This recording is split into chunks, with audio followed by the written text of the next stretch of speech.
qiraatil Qur'an. Syarat murudan anu kadua kudu dibacakeun ayat-ayat suci Al-Qur'an. Nah, alhamdulillah tadi korina 2 biang kabeh. Alhamdulillah. Anu katilu cik para ulama bidzikril qasaidin nabawiyah dengan membacakan sejarah-sejarah Nabi Muhammad sallallahu alaihi wasallam. Mangkana di mana ge kadang-kadang lamun aya muludan sama meh acara dimulai kadang sok aya marhabah heula. Bener teu? Nah, karek dek manggil mubalik nah sok nyampaikeun sejarah Kangjeng Nabi, nyampaikeun akhlak-akhlak Kangjeng Nabi. Maka tolong catat ke orang dia, pilih bisik orang dia ngayakeun maulid, tapi mubalikna teu ngabahas maulid Nabi, teu ngabahas sejarah Nabi Muhammad sallallahu alaihi wasallam, teu ngabahas akhlak Nabi Muhammad sallallahu alaihi wasallam, maka duka jadi duka henteu muludan Nabi. Kadangu ibu mau ngahuleung mah dibawa ngaji. Urang ngaji heula kayak beres ngaji karek urang cecengiran. Siap? Lanjut. Wasifatul ghufran. Shallu alaihi ulain Allah. Wasifatul ghufran. Nabi Muhammad mah sifatna hampuraan, Bu. Nabi Muhammad mah sifatna hampuraan, Pak. Kita kembali ke sejarah. Pada zaman dahulu ketika Nabi Muhammad sallallahu alaihi wasallam berperang melawan orang kafir, aya hiji orang kafir anu terjebak di lereng. Terjebak ngaharapan umat muslim yang akhirnya orang kafir tersebut teu bisa lumpat ka mana karena geus dihadapkeun umat muslim. Ketika tersungkur di hadapan para sahabat, eta orang kafir mengucapkan lafaz la ilaha illallah Muhammadur Rasulullah sallallahu alaihi wasallam. Dengan kesombongan sahabat, anu akhirna eta umat muslim dipenggal leherna ku sahabat. Kadenge kabarna ku Kangjeng Nabi. Ieu sahabat dicarekan. Muncik urang teh wahai Usama, bener eta orang kafir dipencit ku sia. Mohon Rasul. Pan kunaon dipencit? Rasul, hapunten, ieu teh orang kafir anu galak ka urang, anu ngahalangan dakwah urang, tersungkur di hadapan abdi, eta mah pura-pura ngucapkeun lafaz la ilaha illallah ya Rasul. Apa jawaban Rasul? Wahai sahabat, seharusnya jangan kamu penggal lehernya. Kenapa? Karena dia mengucapkan lafaz la ilaha illallah Muhammadur Rasulullah. Aku tidak mampu mempertanggungjawabkan atas kalimat la ilaha illallah Muhammadur Rasulullah yang dia ucapkan. Itu Kangjeng Nabi. Sakitu ka jalma nu galak ka kumanehna, sakitu ka jalma kanu ngamusuhan ka kumanehna, tapi ngucapkeun lafaz la ilaha illallah ngalarang pikeun digalakan. Makana turutan ku ibu-ibu orang dia bisi keur pasea jeung salakina ucapkeun bae lafaz la ilaha illallah Muhammadur Rasulullah. Cik salakina, buntelan hitut ka dieu sia. La ilaha illallah. Jawab ku ibu kitu. Ngagrode, Romeng, ka dieu sia.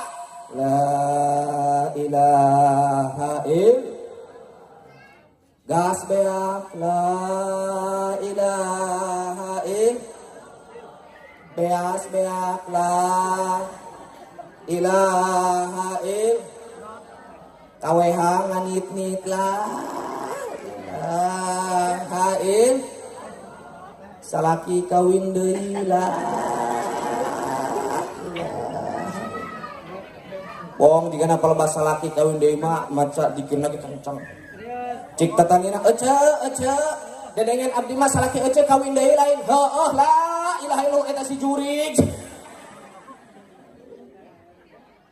Na'udzubillahi min.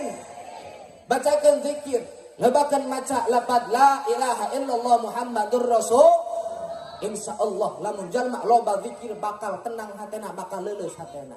Insyaallah Ustaz pan kami mak loba zikir ge hate kami teu as bae. Atuh jor teuing geura zikir bae. Minimal henteu leuleus hate ge leuleus baheung. Bener enggak? Bahkan Bu catat aya hadis Nabi anu berpendapat seperti kieu. Barang siapa saja manusia yang muslim satu hari satu malam mengucapkan lafaz la ilaha illallah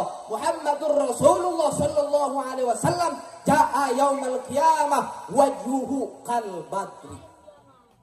Lamun aya ibu-ibu sapo-sapoting maca lafaz la ilaha illallah Muhammadur Rasulullah sallallahu alaihi wasallam, maka kelak di poe kiamat wajahnya akan bercahaya bagaikan bulan purnama tanpa skincare. Anjay ceng. Biang jasa. Sapoe-sapoting 100. Hello. 100. Bu. 100. Pak. 100. Nek, mana nenek? 100 balik nek. Insya Allah najan ayeuna keriput, insya Allah asup ka surga bercahaya caam.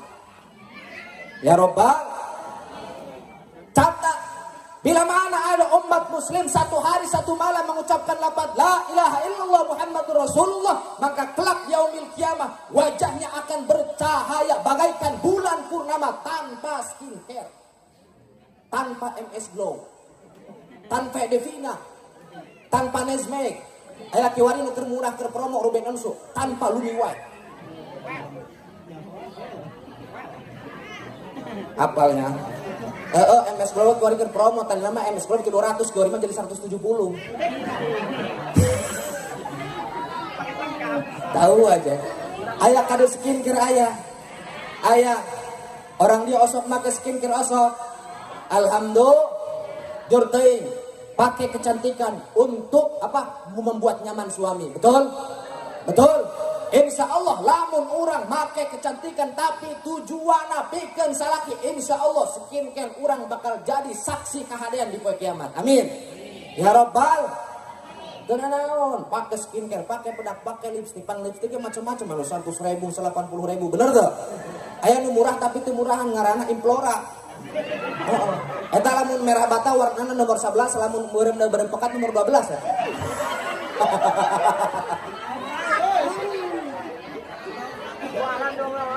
Dananaon Bu, dangdang singgelis tapi syarat pikeun syarat. Ieu mah ngamodalan awak beak 100.000 aya waya hees jeung salaki bau pagoda. Aya nu kitu aya. Giliran nek dicium ku salaki biur nating parotek baradeula. Sariawan berenana. Enggak apa-apa Bu, mempercantik diri untuk suam. Lah Ustaz lah Kiai kami mau boro-boro make nukit. Salaki kami mah cerew. Sok main. Kor. Aya salaki korek di dia aya. Mani kompak. Bu dengekeun lamun misalkeun kenyataan dan faktanya suami ibu loba duitna, katempok loba duitna, teu nanaon pentaan ku ibu. Siap? Pentaan ku ibu kenapa? Lawang yang wajib napahin kita itu suami kita, betul? Betul? Lah Ustaz, isin kami mah mentaan duit ka kieu ge bisi dihalokeun cewek mat. Enggak apa-apa dibilang cewek matre. Kenapa? Karena wanita itu diciptakan untuk matre. Betul? Betul? Enggak apa-apa dibilang cewek matre. Kenapa? Karena cantik itu butuh modal, bro. Bener tuh? Komo lamun misalkan ayah salaki musok ngomong pamajikan aing mah boros. Aya nu kitu aya. Pak dayakan lamun misalkan orang boga pamajikan boros, catat bukan berarti istri kita tidak bisa memanage keuangan, tetapi kebutuhan yang menghabiskan. Betul? Apalagi jika suami punya anggapan istri kita itu hanya membebani dan memberatkan. Komok lamun boga anggapan pamajikan orang jeung anak orang teh hanya membebani dan memberatkan. Dengekeun bapak-bapak, istri kita sekarang